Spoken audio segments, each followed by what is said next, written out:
오늘 신년주일 예배를 드리는 여러분 모두에게 하나님의 놀라운 은혜와 축복이 풍성하게 임하시기를 주님의 이름으로 축원합니다. 2026년 적토마가 연상되는 병원년을 어떻게 하면 좀 더 기쁘고 행복하게 살아갈 수가 있을까요? 영국의 한 신문사에서 한 가지 공모를 냈습니다. 그것은 영국의 가장 끝에 있는 지역에서 런던까지 오는데 제일 빠른 방법을 제시하는 사람에게 1천만 파운드를 상금으로 주겠다는 것이었습니다. 그 공모에 많은 사람들이 참가하여 비행기, 배, 자동차 등 다양한 이동수단을 제시하며 치열한 경쟁을 벌였습니다. 그 중에 한 사람이 제시한 방법을 보고 심사위원들은 고개를 끄덕이며 우승으로 선정하게 되었습니다. 과연 그 방법이 무엇이었을까요? 그것은 바로 친구와 함께 간다 였습니다. 멀고 긴 여행길을 바쁘게 이동하면서 빨리 가는 것도 좋지만 친구와 함께 간다면 아무리 긴 거리라도 짧게 느껴질 만큼 행복할 것이라는 이유 때문이었습니다. 우리 인생도 긴 여행길과 같아서 그 먼 길을 가기 위해서는 함께 가야 합니다. 그렇다면 과연 누구와 함께 가는 것이 가장 안전하고 기쁘고 행복할까요? 이 질문에 대한 답을 가르쳐주고 있는 복음성가가 있습니다. 주님과 같이 내 마음 만지는 분은 없네. 오랜 세월 찾아 나날았네. 내겐 주밖에 없네. 여러분은 주님과 함께 가는 인생길이 가장 안전하고 기쁘고 행복하다고 고백할 수 있겠습니까? 성경에 보면 출애굽한 이스라엘 백성들이 약속의 땅 가나안에 도착하기까지 해변길이 제일 빨랐습니다. 단 10일이면 도착할 수 있었습니다. 허나 그들은 홍해를 건너 광야길을 거쳐서 가는데 40년이 걸렸습니다. 과연 하나님께서 이 험난한 여정을 통해서 깨닫기를 원하셨던 것이 무엇이었을까요? 전에 성지순례를 갔을 때 제일 먼저 감동의 눈물을 흘렸던 장소가 있었습니다. 출애굽한 이스라엘 백성들의 여정대로 이집트에서 홍해를 건너 유대 광야를 거쳐서 시내산에 도착했을 때 그 충격적인 장면을 지금도 기억하고 있어요. 새벽에 수많은 별들이 반짝이는 하늘 아래 깎아지른 듯한 골짜기들을 바라보며 낙타를 타고 시내산 정상까지 올라가는데 입에서 감탄이 절로 나왔어요. 만일 하나님께서 세상에 강림하신다면 바로 이곳에 강림하시지 않겠는가 생각할 정도로 시내산은 신비스러운 장소였어요. 그 새벽에 시내산 정상까지 올라가서 가슴으로 찬양을 부르며 감동의 눈물을 흘렸던 기억이 지금도 생생합니다. 성경에 보면 하나님께서는 출애굽한 이스라엘 백성들로 하여금 약 1년 동안 시내산 아래에 머물게 하셨는데 그때 하신 일이 무엇인 줄 아십니까? 바로 그때 모세를 시내 산으로 불러 율법과 성막을 주셨습니다. 하나님께서는 율법과 성막을 통해, 오늘날로 말하면 말씀과 예배를 통해 하나님과 동행하는 삶을 원하셨던 것입니다. 오늘 본문을 보면 모세의 뒤를 이어 이스라엘의 영적인 지도자로 부르심을 받은 여호수아에게 하나님께서 원하셨던 것도 바로 그것이었습니다. 우리 함께 본문 5절과 6절을 한 목소리 다 같이 한번 읽겠습니다. 같이 시작. 내 평생에 너를 능히 대적할 자가 없으리니 내가 모세와 함께 있었던 것 같이 너와 함께 있을 것임이니라. 내가 너를 떠나지 아니하며 버리지 아니하리니 강하고 담대하라. 너는 내가 그들의 조상에게 맹세하여 그들에게 주리라 한 땅을 이 백성에게 차지하게 하리라. 여러분, 하나님께서는 여호수아에게 두 가지를 명령하셨습니다. 첫째, 내가 모세와 함께 있었던 것과 같이 너와 함께 있을 것임이라 라고 말씀하셨고, 둘째, 내가 네 조상에게 맹세하여 주리라 한 땅을 이 백성에게 차지하게 하리라. 당신이 친히 인도자가 되어 함께 하심으로 가나안 땅을 차지하게 하실 것이라는 약속입니다. 그러므로 여호수아가 누구를 바라보아야 합니까? 함께 하시는 하나님을 바라보아야 합니다. 주권자 되신 하나님을 바라보고 하나님의 말씀을 듣고 순종하며 따라가야 하는 것입니다. 그런데 타락한 본성을 지닌 인간들은 마치 자신이 주권자가 된 것처럼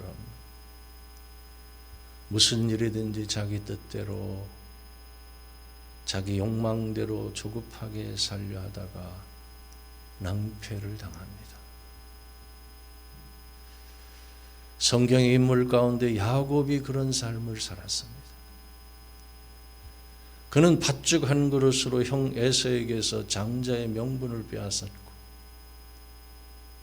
눈먼 아버지를 속여서 장자의 축복을 다 가로챘습니다. 항상 욕심 때문에 하나님보다 앞서서 행하다가 인생 말년에 애굽왕 바로 앞에서 내가 험악한 세월을 보내었다고 탄식했습니다. 우린 야곱처럼 조급하게 빨리 가려고 하지 말아야 합니다. 우리 인생과 신앙생활은 하나님과 함께 갈 때 주권자 되신 하나님을 바라보고 하나님의 말씀을 듣고 순종하며 따라갈 때 비로소 승리할 수가 있는 것입니다.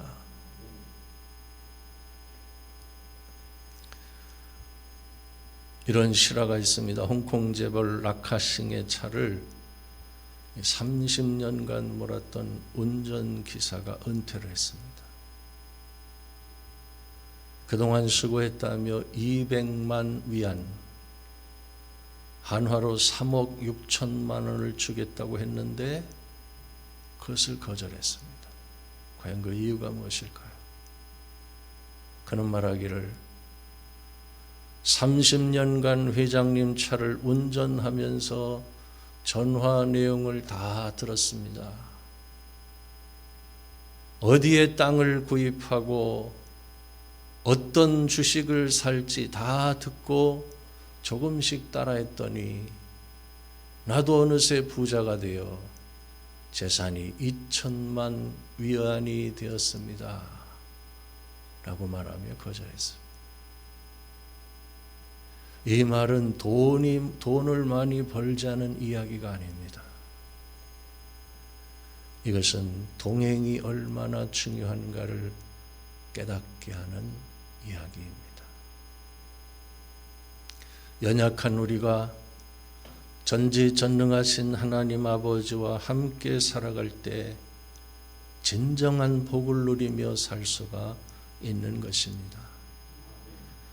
실제로 우리 인생이 자꾸 힘들어지는 이유가 바로 하나님과 함께 동행하지 않고 혼자서 가기 때문입니다.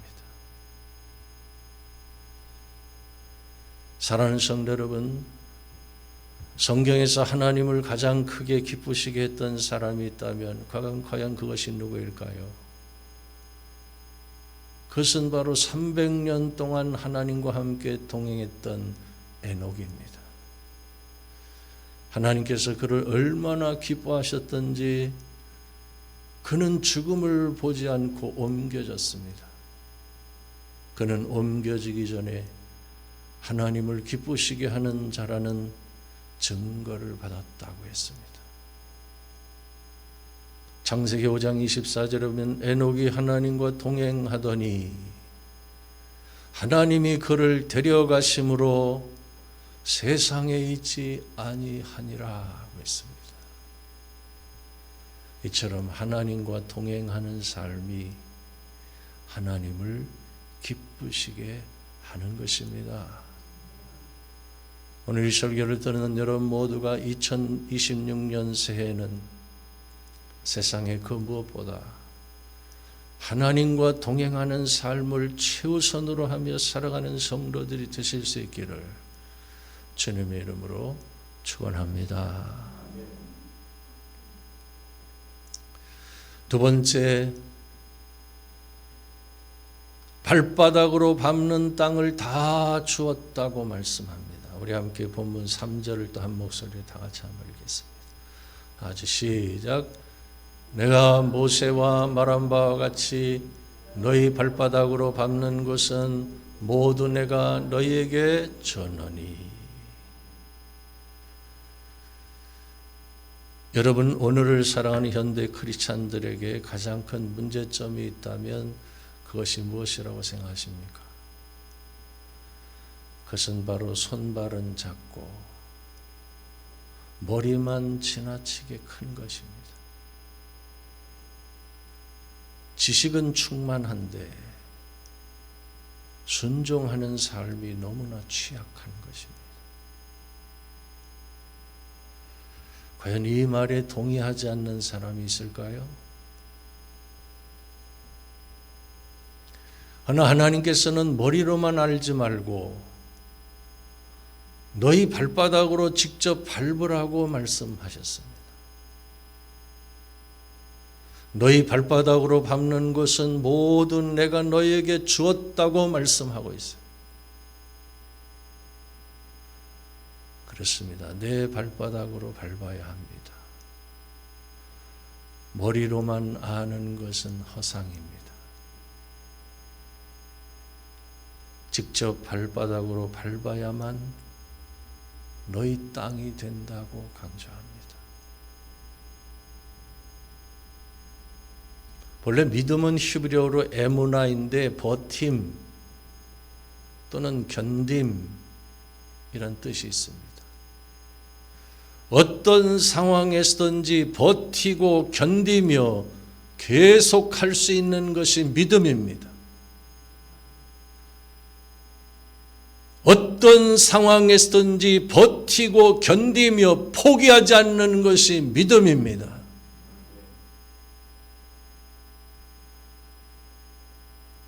사실 좋은 것은 누구나 다 할 수 있습니다. 좋아하는 사람을 어느 누가 못 견디겠습니까? 문제는 싫어하는 일, 싫어하는 사람을 견디며 끝까지 사랑하고 축복할 때 결국 승리하게 된다는 것이.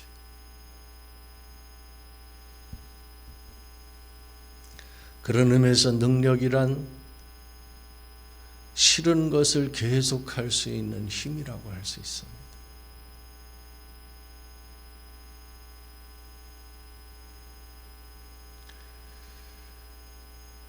이런 얘기가 있습니다. 메토르 오세코르네라는 이름을 가진 30세 된 농부가 있었습니다.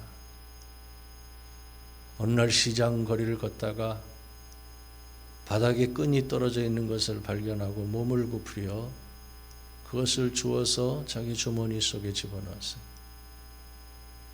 그런데 마침 그곳에서 지갑을 잃어버린 사건이 발생했는데 농부가 땅에서 무엇인가를 주운 것 같다는 사람들의 증언 때문에 의심을 받게 되었어요. 농부는 주머니에 들어있는 끈을 꺼내서 보여줬지만 아무도 믿지 않았습니다. 결국 그는 경찰서에 끌려가서 감옥에 갇히게 되었는데 얼마 후에 지갑이 발견되어 이 사건은 잊혀지게 되었어요. 그러나 그 농부는 자기의 억울함을 잊을 수가 없었습니다. 그 억울함 때문에 농사를 짓는 것도 잊어버렸고 늙어서 죽을 때까지 자신을 범인으로 지목한 사람들을 용서할 수가 없어서 푸념하며 숨을 거두었다는 이야기예요. 이것은 모파상이 쓴 한 줄의 끈이라는 제목의 단편입니다. 모파상은 이 단편을 통해 용서는 결코 쉬운 일이 아니라는 것을 강조하고 있습니다.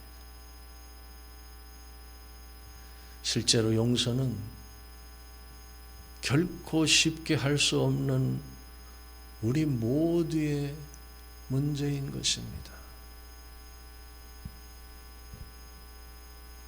복음서는 예수님께서 제 아들에게 가르쳐 주신 기도를 주기도문이라고 말합니다. 그 주기도문의 후반부에 기록되어 있는 세 가지 문제는 서로 연결되어 있다는 사실 혹시 여러분 알고 있습니까?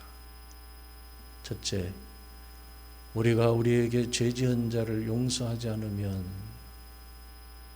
둘째, 시험에 들게 되고 셋째, 악에 빠지게 된다는 것이에요. 그만큼 용서하지 않는 것은 심각한 결과를 초래하는 것이에요.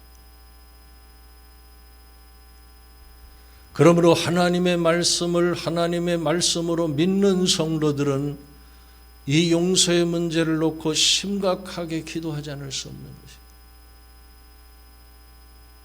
성도는 하나님의 뜻이 아니라는 것을 알기 때문에 용서하지 않으면 견딜 수가 없는 것입니다. 그런 절박한 심정을 가지고 하나님 앞에서 눈물로 기도하는 자들에게 하나님께서는 할 수 있는 마음과 진심으로 축복하며 사랑할 수 있는 마음까지 부어주시는 줄로 믿으시기를 바랍니다. 그렇습니다. 주님은 우리가 용서의 문제를 가지고 하나님 앞에 나오기를 원하십니다. 하나님께서 부어주시는 은혜가 아니면 우린 용서할 수 없기 때문입니다. 누구든지 용서해야 된다는 것을 지식으로만 알고 있는 사람은 이웃의 잘못을 용서하지 못한 채 살아갈 수밖에 없는 것이에요. 대개 그냥 안 보면 되지, 모르는 척하면 되지 라고 말하며 용서하지 않는 것을 합리화시킵니다. 과연 이런 생각을 가진 사람이 하나님과 바른 관계를 맺을 수 있을까요?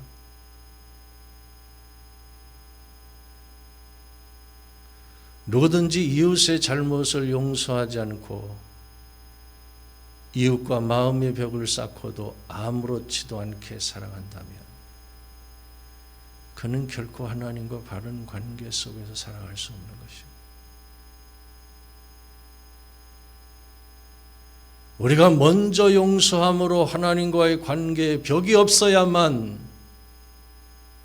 하나님께서도 우리를 용서하시며 막힌 담을 헐어주시는 것입니다. 그것이 바로 성경에서 끊임없이 강조하고 있는 메시지입니다. 성경은 먼저 형제와 화목하고 예물을 드리라 하고 말씀합니다. 먼저 너희가 용서하지 않으면 하늘 아버지께서도 너희를 용서하지 않으신다고 말씀합니다. 그러므로 우린 용서의 문제를 가지고 하나님 앞에 나아가서 반드시 해결해야 합니다.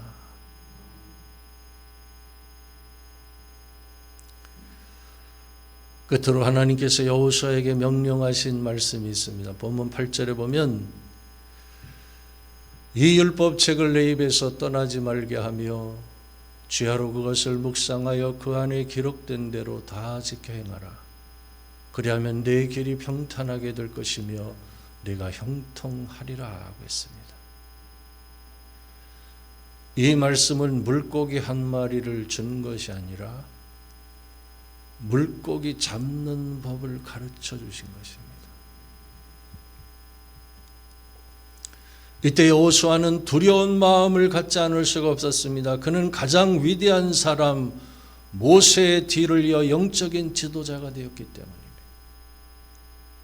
단 한 번도 지도자의 위치에 서본 적이 없는 그에게 하나님께서는 약 200만 명의 이스라엘 백성들을 이끄는 지도자로 세우셨기 때문입니다. 아니 얼마나 두려웠겠습니까?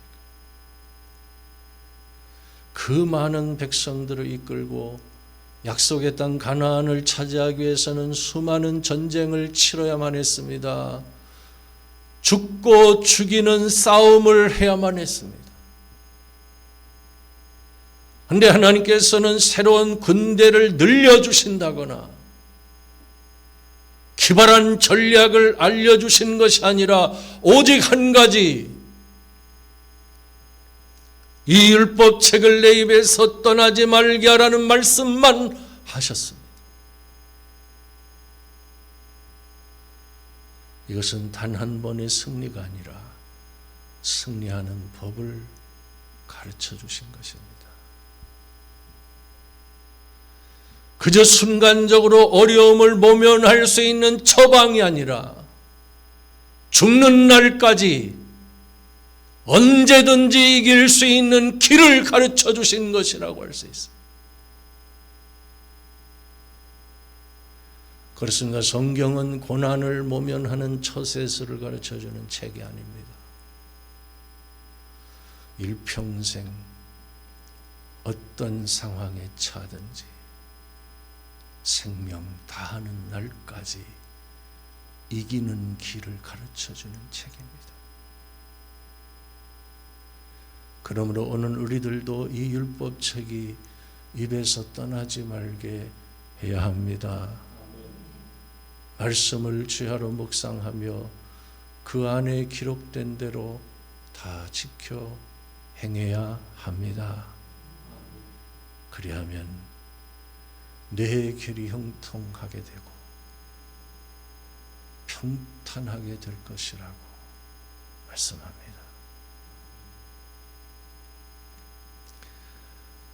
R.A. 토레이 목사님은 이런 말을 했습니다. 성경에는 많은 번역이 있는데 이 세상에서 가장 위대한 번역은 내 삶으로 번역하는 것이다. 즉 우리가 말씀을 지켜 행함으로 형통하고 평탄한 길을 가게 되면 우리의 삶이 세상 사람들이 들을 수 있는 언어로 번역되어 세상 사람들이 하나님의 사랑을 알게 될 것이다 라고 말했습니다. 오늘 우리